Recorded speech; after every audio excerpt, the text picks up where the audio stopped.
Giro Esportivo. Segue o giro aqui na Super Rádio Tupi. Ao meu lado, Beto Júnior, aqui o nosso Betão. Do lado esquerdo, o André Marques, setorista do Flamengo. E a gente vai tocar uma bola com você nesse Segue o Giro. Hoje o Wagner Menezes meteu um chinelinho, não vem não, mas eu tô aqui para trazer o quadro Segue o Giro para você que curte a Super Rádio Tupi. Começo falando, André Marques, sobre a expectativa em relação à convocação da seleção brasileira. Isso pode significar o Tite chamar alguns jogadores do Flamengo e diretamente o time ser prejudicado por conta dessas convocações. Há uma apreensão da comissão técnica e da diretoria em relação a isso, André? Com certeza, Odilon, amigos ligados na Super Rádio Tupi, há sim essa expectativa de o Flamengo perder até 6 jogadores, não só com seleção brasileira, né, Odilon? Tem também jogador para a seleção colombiana, que é o Berrio, a Arrascaeta para a seleção uruguaia, o próprio Pires da Mota para a seleção paraguaia, fora o Bruno Henrique e o Gabigol, que são jogadores do Flamengo com mais possibilidades. Mas o Rodrigo Caio é outro que pode aparecer nessa lista, tem jogado muito bem, tá firme na defesa do Flamengo, se firmou como titular absoluto. Então o Flamengo pode perder alguns jogadores sim por até 3 partidas. E eu já digo para a torcida, as partidas são contra o Atlético Mineiro, jogo no Maracanã, o Atlético Paranaense na Arena da Baixada e o Fortaleza no Castelão. São 3 jogos complicados e o Flamengo pode ficar bastante desfalcado. Mas você esqueceu de me dar parabéns, hoje é meu aniversário. Como é que você faz isso? Me desculpe o equívoco, André Marques. Para tudo! Parabéns, irmão. Tudo de bom, saúde, paz. Tamo junto. Quantos anos? 36. Não, meteu a gente um regula. Gato. A gente meteu um regula. gato aí, não sei. Você Chegou sabe, na gente. né? Chegou na gente. 36. Tô com 36 também. Parabéns aí pro André Marques. Aí, Tamo junto. Saúde, irmãozinho. Eu tenho 35, quase uns 36. A gente regula. Beto Júnior, essas ausências dos jogadores do Flamengo que podem servir à seleção brasileira são jogos importantes. O Flamengo está na ponta do Campeonato Brasileiro, tem aí desafio importante pela frente. São 3 jogos, como o André já colocou, e aí o time pode ser prejudicado por essa convocação. Será que o Tite vai convocar os jogadores do Flamengo? Então, Odilon, eu não acredito, né? Primeiramente, um abraço pra galera que tá acompanhando aí o Segue o Giro, tupi.fm, também no nosso YouTube. Eu acho que o Tite não vai desfalcar assim o Flamengo. Se ele chamar, ele vai chamar um jogador.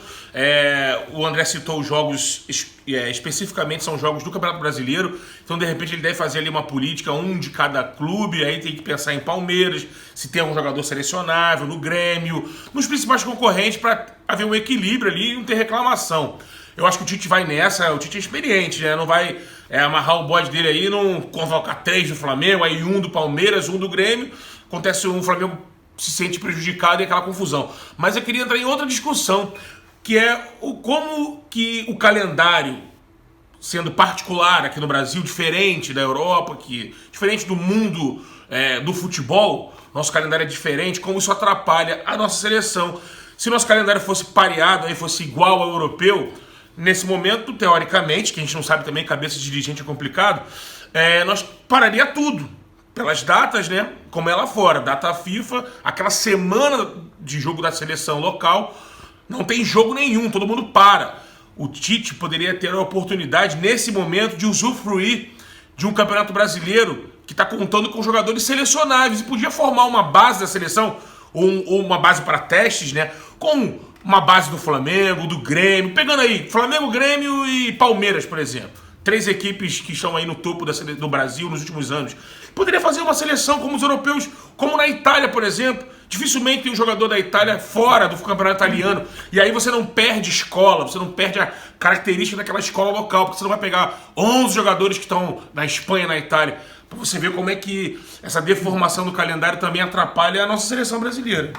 Muito bem, ainda falando sobre a seleção brasileira, certamente isso ainda vai dar pano para manga, porque não só a seleção, mas outros jogadores, como o André deixou frisado, podem ser convocados. Aí o Flamengo perdeu o Arrascaeta, Berrio, os estrangeiros. Tem seleção de base também, seleção de base também, seleção olímpica, aí Renier, enfim. Tem Mundial Sub-17. Meu amigo, o negócio tá difícil pro Flamengo pelo menos nesses próximos 3 jogos aí. Vamos ver o que acontece. Copa do Brasil, conhecemos o campeão, faturou uma grana, merecido. O Atlético Paranaense.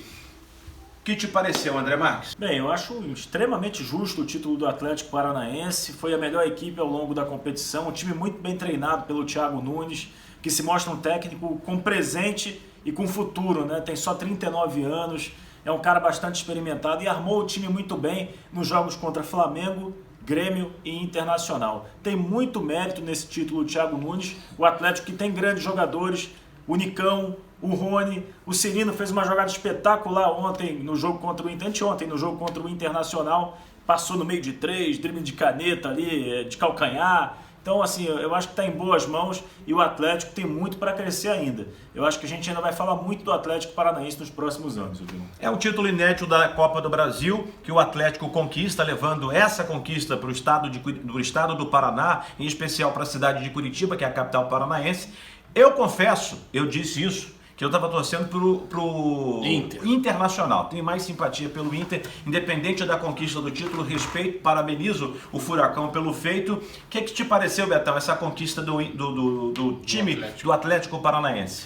É como o André disse, né? Acho que vai estar premiando aí uma organização, um planejamento, do jeito deles. Eu entendo o seu lado também, o João eu tenho também algumas arestas a parar em relação ao Atlético Paranaense, mas dentro de campo, principalmente pelo trabalho e pela figura do Thiago, né, do treinador do Atlético Paranaense, como o André disse, jovem, com um pensamento assim, sem ficar muito preso a estilos. É o cara reativo, é o cara da defesa, a la Carille. Ah não, é o treinador mais ofensivo, mais que se joga, tipo o Fernando Diniz. Não, ele conseguiu mesclar uma defesa forte, um meio de campo participativo e um ataque que se movimenta. Acho que o time do Atlético Paranaense é um time bacana, afastou essa história de jogar fora de casa, foi contundente, venceu em casa, venceu fora de casa. E eu acho que fica todas as glórias e louros pro Atlético, mas fica também aí uma cutucada no seu Internacional. Em momentos de soberba, muita autossuficiência do seu Guerreiro, alguns jogadores do Inter, que assim como o Flamengo, levou 2-0 no Maracanã e saiu dizendo, não, quero ver lá no Beira-Rio. No primeiro tempo, contra o Flamengo, não viram a cor da bola. Mesma coisa com o Atlético, perderam o jogo por 1-0, lá no Beira-Rio não tem como. Perderam o jogo, levaram um banho de bola. Então acho que o Colorado tem que botar as barbas de molho. Achei o Odair Hellmann muito covarde, a verdade é essa, nesses jogos de embates decisivos. Então, glórias pro Atlético e muita ressalva pro Internacional. Muito bem, concluímos esse Segue o Giro, agradecendo você que está sintonizado com a gente aqui nas plataformas digitais da Super Rádio Tupi, tupi.fm, também no nosso Facebook e YouTube. Um abraço, galera!